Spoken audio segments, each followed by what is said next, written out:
오늘 이 시대를 신앙적인 면에서 많은 분들이, 그리고 많은 매스컴에서는 혼란과 고통의 시기다라고 이야기를 하곤 합니다. 교회를 바라보는, 그리고 기독교를 바라보는 많은 시선들이 부정적으로 바뀌어진 것이 지금 최근에 우리 요즘 사회의 모습이기도 합니다. 그리고 또한 신앙인의 입지가 많이 달라진 것도 또한 사실입니다. 좀 더 극단적으로 이야기하면 총체적으로 위기의 때라고 말씀을 드릴 수가 있을 것 같습니다. 그런데 이것을 이겨내는 방법은 우리가 서로 사랑하는 것밖에는 없다라고 표현을 하고 싶습니다. 저와 여러분, 우리가 사랑한다라고 하는 어쩌면 우리에게 있어서는 상투적인 표현일 수도 있겠지만, 사실은 우리가 예수를 믿고 있다라는 것을 표현하는 방법은 이것밖에는 없지 않을까라는 생각이 듭니다. 그래서 저와 여러분, 더 깊이 사랑하는 것, 너무나도 흔해져 버린 이 사랑이라는 표현이 주님의 말씀 안에서 더 깊이 소망하고 더 깊이 드러낼 수 있는 그 사랑으로 믿음의 공동체를 이루어 나가시기를 간절히 소망합니다. 우리 옆에 분들 한 번 더 인사하겠습니다. 더 깊이 사랑합시다. 더 깊이, 더 깊이. 부부간에도 하십시오. 좀, 네, 어색하신 표현인 건 알겠습니다만, 그래도 그것밖에는 우리에게는 다른 방법은 없다 말씀을 드리고 싶습니다. 오늘 본문의 말씀을 좀 더 깊이 이해하고자 한다면 배경을 좀 더 살펴봐야 될 텐데요. 예수님께서 마지막 유월절 성만찬을 이제 하시던 그 도중에 이제 가룟 유다가 그 자리를 박차고 나가게 됩니다. 그리고 잠시 후에 제자들과 함께 감람산에 올라가셔서 기도하시게 되고, 그리고 대제사장의 군사들이 이제 예수님과 함께 잡으러 오게 되죠. 이때 가룟 유다가 함께 그 자리를 하게 됩니다. 이 배경 속에는 이제 예수님께서 생명이, 십자가의 죽음이 곧 다가오는 그런 상황이었다라고 말씀드릴 수 있습니다. 그때 주님은 이제 내가 죽을 때가 되었다라고 말씀하시지 않습니다. 무엇이라고 말씀하냐면 31절 말씀에 지금 인자가 영광을 받았고 하나님도 인자로 말미암아 영광을 받으셨도다.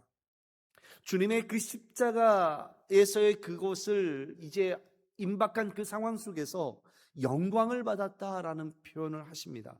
여기서 영광이라고 하는 것은 바로 하나님의 뜻을 이야기하는데, 하나님의 뜻이 이루어지는 것을 뜻하게 됩니다. 예수님의 십자가의 죽으심으로 말미암아 그분의 자녀들과 그분의 백성들을 구원하신다라고 하는 그 계획과 그 뜻이 이제 성취되어졌다라는 말이 되는 겁니다. 그래서 이것이 하나님께 영광이요 주님께도 영광이 된다라는 말씀을 하고 있는 겁니다. 이런 말씀을 하시고 난 이후에 여러분, 그 상황을 조금 더, 그 자리를 생각해 본다면 침묵이 흐릅니다.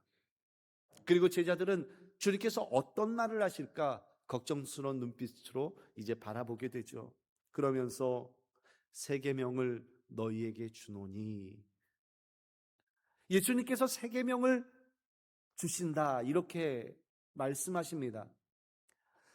구두로서 이야기가 되는 이 상황 속에서 그 짧은 잠시나마의 생각은 어떤 생각이 들었을까요? 제자들은 주님께서 새 계명을 너희에게 주노니 이렇게 말씀하실 때 순간적으로 아마도 주님께서 정말로 중대한 이야기를 하시려나 보다, 이런 마음을 갖지 않았을까요? 그런 시선으로 주님을 바라봅니다. 그때 오늘 저와 여러분이 읽었던 34절의 그 말미의 말씀이 서로 사랑하라, 내가 너희를 사랑한 것 같이 너희도 서로 사랑하라, 이 말씀을 하시는 겁니다. 사랑하라, 이 말씀 여러분 어떻게 들리십니까? 새로운 말씀은 아니지 않습니까? 그런데 공동체를 세워가는 그 과정에서 그 능력이 서로 사랑하는 것, 이것을 주님께서 말씀하시며 이것이 너희에게 주는 새 계명이다 라고 이야기하십니다. 여기서 새롭다라고 하는 이 새라는 표현, 뉴라는 이 표현, 헬라어는 카이노스라고 합니다.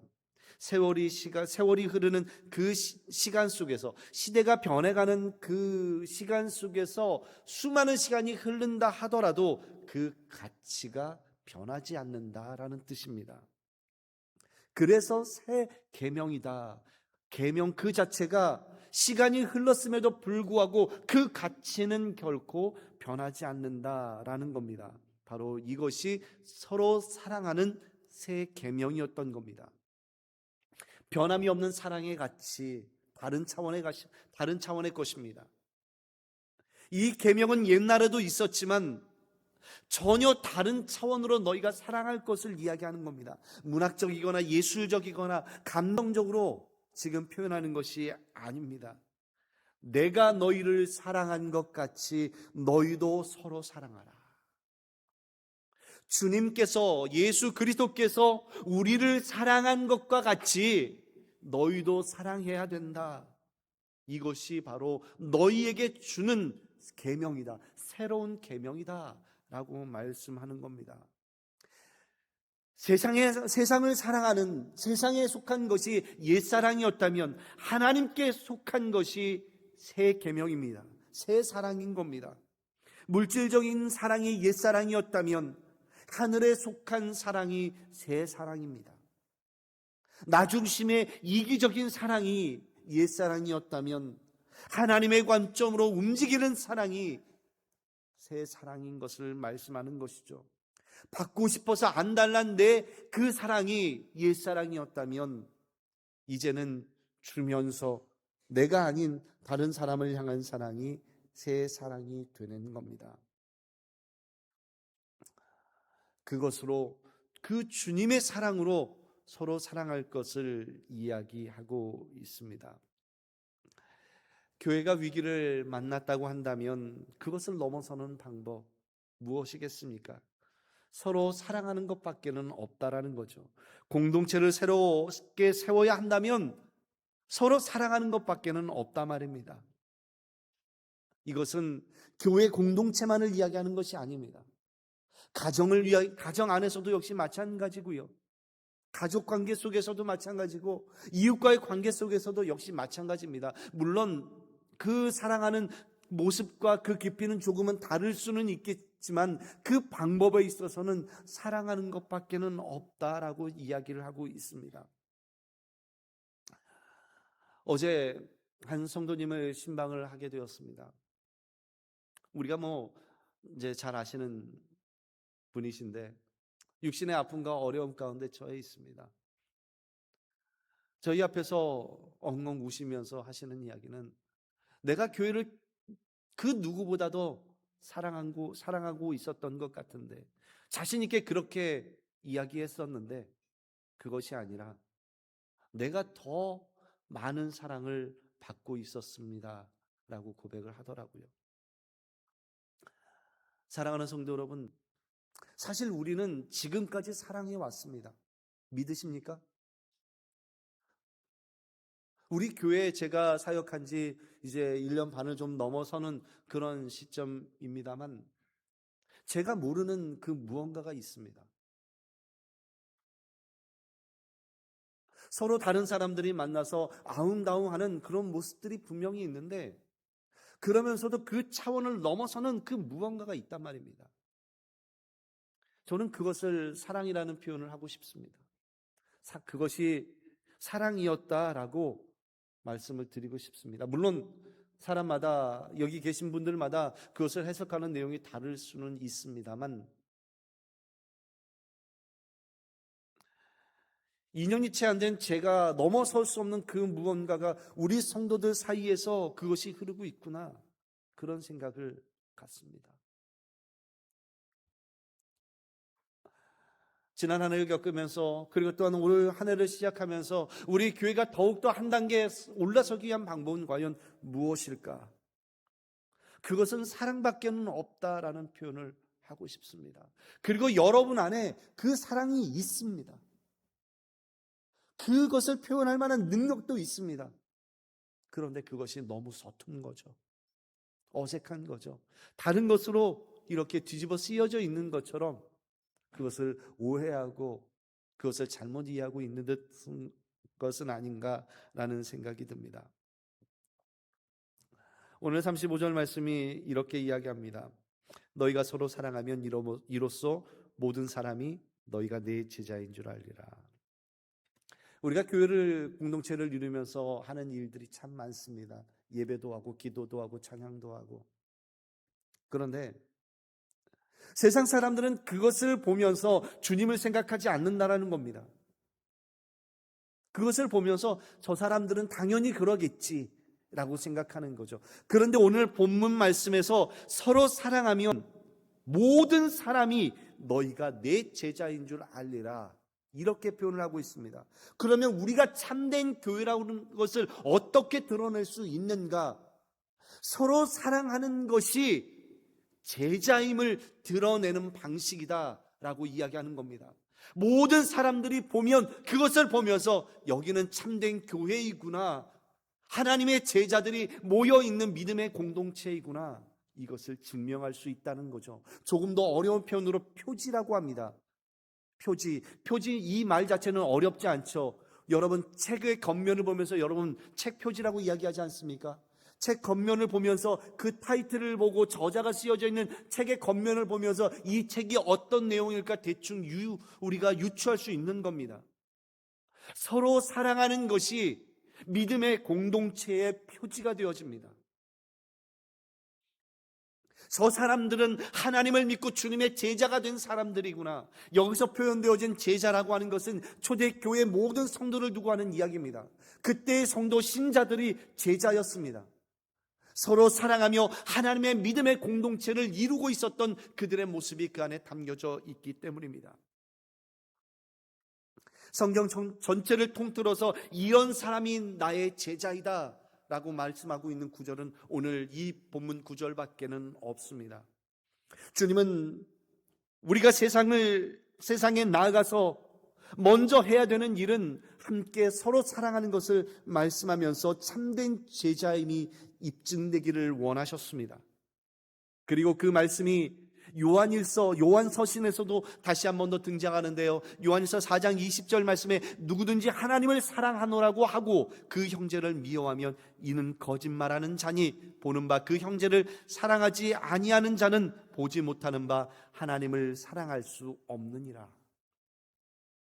형제를 사랑하는 자만이 하나님을 사랑할 수 있다고 말했으며, 하나님께서 우리를 사랑하신 그 모습 그대로 그 마음을 가지고 형제와 자매를 사랑한다, 사랑해라, 이렇게 말씀하고 있는 겁니다. 십자가 그 사건 이후에, 그리고 예수님께서 부활과 승천하신 이후에 제자들의 모습이 어떠했을까요? 예수님께서 돌아가신 이후 제자들은 이리저리 다 흩어져 버렸다가 주님께서 그들을 다시 불러 모으셨습니다. 그리고 주님께서는 하늘로 올라가셨습니다. 그때의 제자들은 어떤 마음과 심정이었을까요? 또다시 눈앞에 보여졌던 자신들이 따랐던 리더가 사라지고 말았습니다. 걱정과 근심일 수 있겠고, 누군가는 마음속에 불편한 마음들이 있었을 겁니다. 그런데 그 가운데서도 그들이 불평하지 않고 그들이 마음속에 있는 그 불안함을 표현하지 않았단 말입니다. 그 안에서 서로 침묵하며 서로를 바라보는 그 심정으로 성령이 오심을 기다리고 있었던 것이 마가의 다락방에 모였던 하나님의 제자들이었습니다. 주님의 제자들이었습니다. 그리고 그들로 말미암아 그들에게 성령이 임하심으로 그들로 하여금 예루살렘 공동체를 이룰 수 있도록 그들이 주님의 참된 제자의 모습을 보이게 되었다라는 겁니다. 그것으로 말미암아 믿음의 사람들이 출발했습니다. 그들로 말미암아 이제 세계 선교가 이루어지기 시작하는 겁니다. 고난과 시련의 위기 속에 교회 시대라는 것이 오늘날의 시대라고 한다면 여러분, 단언컨대 그것 때문에 교회는 무너지지 않습니다. 지난 2000년의 시기 속에서 교회가 위기가 없었습니까? 믿음의 사람들이 늘 편안했던 때가 얼마나 되었습니까? 사실은 지금 이 시대만큼 믿기 좋고 예배하기 쉽고 기도하기 쉬운 때는 없었단 말입니다. 더 힘들고 어려운 때도 교회는 결코 무너지지 않았습니다. 왜냐? 성령께서 역사하시고 그 안에서 믿음의 사람들이 서로 함께 사랑하며 견뎌왔기 때문입니다. 그런데 교회가 무너지는 때가 있습니다. 바로 그들 안에서 주님의 말씀을 붙잡지 못했을 때, 주님께서 주신 그 가르침을 붙잡지 못했을 때 교회는 무너지기 시작합니다. 밖에서의 공격으로 무너지는 것이 아니라 안에서의 그 좌절과 낙심으로 말미암아 그들 스스로 무너지게 되는 겁니다. 저와 여러분, 우리 안에서 먼저 우리가 함께하기를 소망합니다. 저와 여러분이 먼저 서로 사랑하며 온전한 믿음의 공동체를 이루는 것, 그것만이 교회가 하나님 앞에서 온전히 세워지는 방식이요 내용인 겁니다. 우리 좌우 옆에 분들에게 인사합니다. 우리 온전한 믿음의 공동체를 이룹시다 라고 한마디 전해주십시오. 온전한 사랑의 공동체를 이룹시다. 여러분, 그 사랑의 마음으로 견뎌내고 이겨내는 것, 위로와 격려밖에는 없습니다. 서로 함께 있어 주는 겁니다. 혼자가 아니라는 것을 보여주는 겁니다. 나 대신에 물어줄 사람, 나 대신에 격려해 줄 사람, 그 사람이 있다는 것을 보여주는 것밖에는 없습니다. 여러분들 이민 생활하시면서 가장 어려웠던 점이 뭡니까? 기댈 만한 곳이 별로 없다는 거예요. 그게 이민자의 고통이에요. 베드로 사도가 나그네됨을 이야기하죠. 이 땅에서의 삶이 나그네라고 이야기하는데, 대한민국 땅을 딱 벗어나는 그 순간부터 나그네 인생이라는 것을 여러분들은 절실히 느끼면서 살아오지 않았습니까? 위기가 생겼을 때 누구에게 꺼내놓을 수도 없고요. 그러다 보니 나와 함께했던 가족들 간의 그 애틋함, 한국 땅에 있을 때보다 사실은 이 땅에서 살아가면서 그것이 더 커져만 갑니다. 그런데 우리 가족 간에만 그 마음이 아니라 이제는 우리 안에서, 이 공동체 안에서 기댈 만한 곳이 있다는 것을 여러분 마음속에 품으셨으면 좋겠습니다. 우리가 바로 그런 존재들인 겁니다. 지금 이 자리에 계신 모든 분들이 한 마음으로 서로 사랑하고, 또한 그 사랑을 근거로 위로하고 격려할 때 하나님께서 우리 교회 안에 보다 더 큰 은혜를 허락하실 줄 믿습니다. 저와 여러분, 그 모습으로 2026년이 새롭게 펼쳐지는 우리 언약 공동체가 되었으면 좋겠습니다.